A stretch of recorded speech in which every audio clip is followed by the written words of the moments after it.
on, YouTube, and welcome back to another thrilling episode of Bad Movie Review.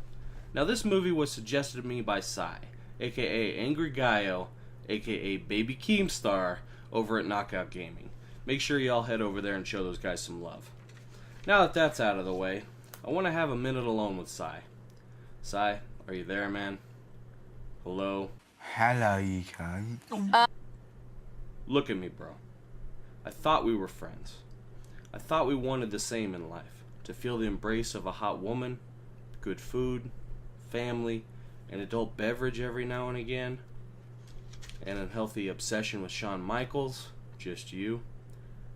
But no. Apparently all you want in life is to fuck a stranger in the ass by making me watch this pile of shit. So okay, without further ado, as they say, let's get into this. Ladies and gentlemen, Ed Wood's Plan 9 from Outer Space. A Distributors Corporation of America release. Well, I bet everyone there killed themselves after this movie was released in 1959.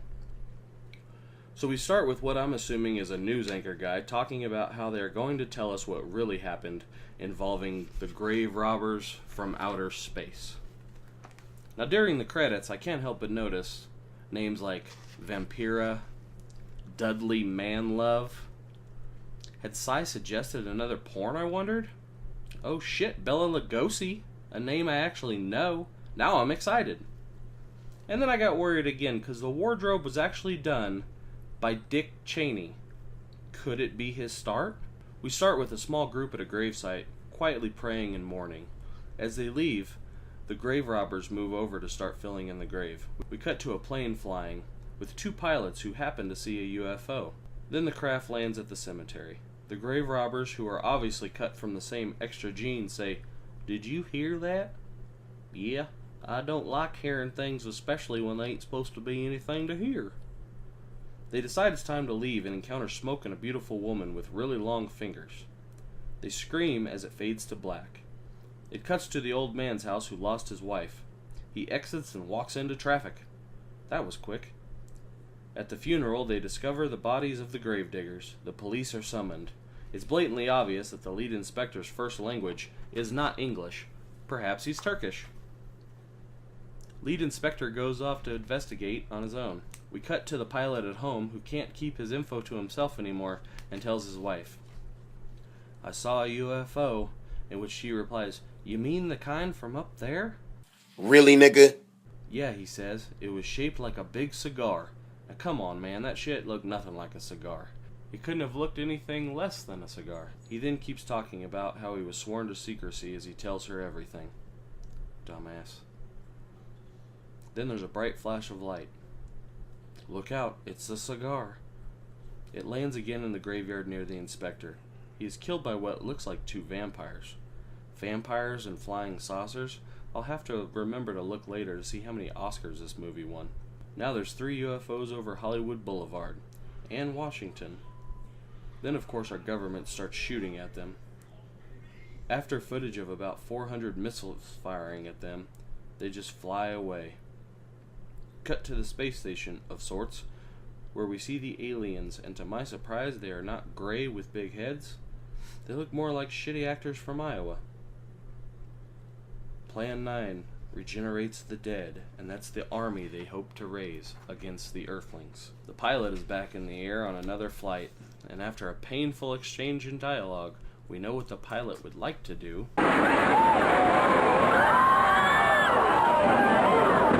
Bela Lugosi is risen from the dead at this point, and he's dressed like Dracula. See, kids, what's funny about that is he played Dracula before. Dracula enters the pilot's house as the man's wife runs into the cemetery to escape.